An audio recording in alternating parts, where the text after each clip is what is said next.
ဒီနေ့မှာတော့သူတော်ကောင်းကိုပေါင်းသင်းခြင်းအကြောင်းကိုပြောပြသွားခြင်းပါတယ်ဟုတ်ပါတယ်ဒီအကြောင်းအရာဟာကျွန်တော်တို့ရဲ့ဘဝလင်းကြောင်းတစ်ခုလုံးကိုတောင်ပြောင်းလဲသွားစေနိုင်တဲ့အခြေခံအကြောင်းဆုံးအကြောင်းရင်းတစ်ခုပါပဲဒီမေကုန်းကိုကိုအရင်ဆုံးမေးကြည့်ရအောင်ကျွန်တော်တို့ပေါင်းသင်းနေတဲ့သူတွေကကျွန်တော်တို့ရဲ့ဘဝကိုတကယ်ပဲပုံဖော်ပေးနေတာလား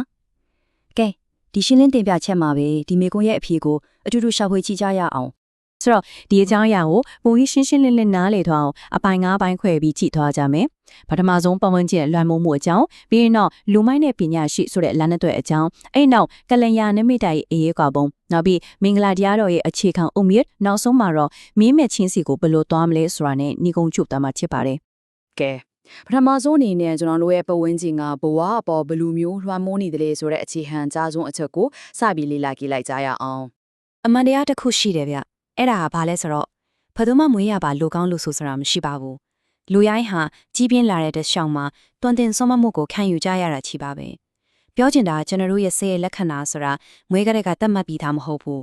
ကျွန်တော်တို့နေထိုင်တဲ့ပုံဝန်းကျင်နဲ့ပေါင်းတဲ့အပေါင်းအသင်းကတာဖုံဖော်ပေးထားတာဖြစ်ပါတယ်ဒီနေရာမှာပဲကျွန်တော်တို့ရဲ့ဘဝအတွက်အရေးကြီးဆုံးလမ်းခွဲတစ်ခုကိုရောက်လာပါပြီ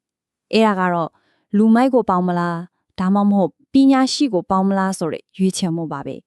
ဲလူမိုက်ဆိုတာဘယ်လိုလူမျိုးကိုပြောတာလဲလူမိုက်ဆိုတာကတော့မိုင်မဲတဲ့သူယုံမာတဲ့သူပေါ့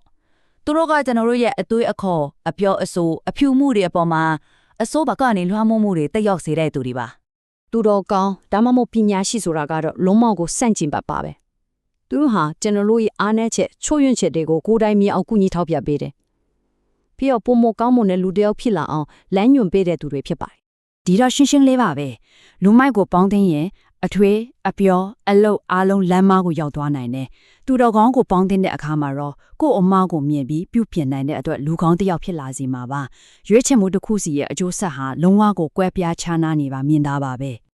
အခုသူတို့ကောင်းမိတ်ဆွေတယောက်ရဲ့အရေးပါပုံကိုအဆုံးစုံထိဖော်ပြနိုင်တဲ့ဇက်လန်တပုံကိုလေ့လာကြည့်ကြပါမယ်ဟိုးတစ်ခါတော့ကအ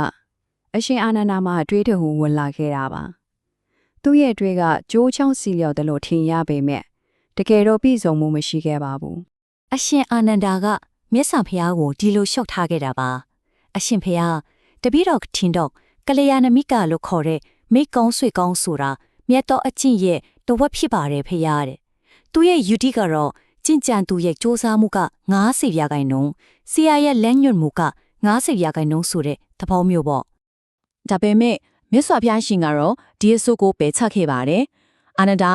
တင်တယ်လို့မဟုတ်ဘူးလို့မိန့်နာမှုခဲ့တယ်ဒီစကားတခွန်းကအင်မတန်ကိုအားပါပြီးနောက်လာမယ့်အဆုံးအမကိုကျွန်တော်တို့မျှော်လင့်စိတ်လှုပ်ရှားစေပါတယ်အဲ့ဒီနောက်မှာပဲမြတ်စွာဘုရားကအထွတ်အထိပ်ဖြစ်တဲ့အဆုံးအမကိုမိန့်ကြားခဲ့ပါတယ်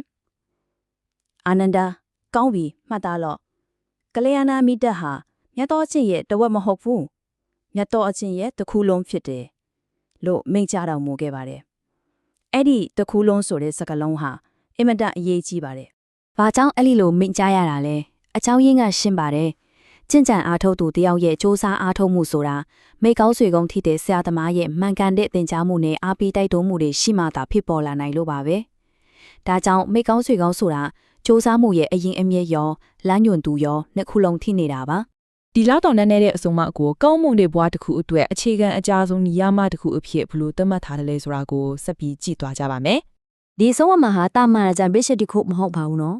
38ဖြာမင်္ဂလာတရားတော်ထဲမှာနံပါတ်1အဖြစ်ပထမဆုံးနဲ့အခြေခံအကျဉ်းဆုံးမင်္ဂလာတရားအဖြစ်သတ်မှတ်ထားတာမှာအဲ့ဒီပထမဆုံးမင်္ဂလာတရားကတော့အသေးဝနာစဗာလာနံပါပဲအဓိပ္ပာယ်ကတော့လူမိုက်တို့ကိုမပေါင်းတင်ခြင်းဖြစ်ပါတယ်ဒီစင်းမြင့်တဲ့အခြေခံကြမှုကိုဒီစကားနဲ့အလေးပေးထားတာတွေ့ရမှာပါပထမဆုံးမင်္ဂလာတရားမရှိရင်ကျန်တဲ့မင်္ဂလာတရားတွေလည်းဖြစ်ပေါ်လာနိုင်မှာမဟုတ်ဘူးတဲ့ဆိုလိုလာကတိုးတက်မှုအားလုံးဟာ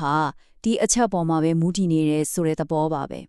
ကဲညီကုန်းချုံအနေနဲ့ဒီအချက်တကားလုံးကိုပြန်ပြီးခြုံငုံသုံးသပ်ကြည့်ရင်မြတ်စွာဘုရားရှင်ရဲ့အစွမ်းအမကိုပြန်လည်အလေးပေးတင်ပြသွားပါမယ်မြတ်စွာဘုရားရှင်ကိုတော်တိုင်ကမြင့်မြတ်တဲ့ဘဝကိုရရှိဖို့အတွက်တိုက်ရိုက်လမ်းညွှန်ချက်ပေးခဲ့ပါတယ်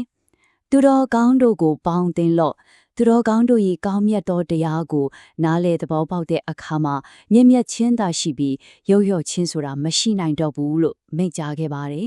တိတ်ခါသုံးပါးကိုပွားများနိုင်ကြပါစေကိလေသာမှလွတ်မြောက်မှုကိုရရှိနိုင်ကြပါစေ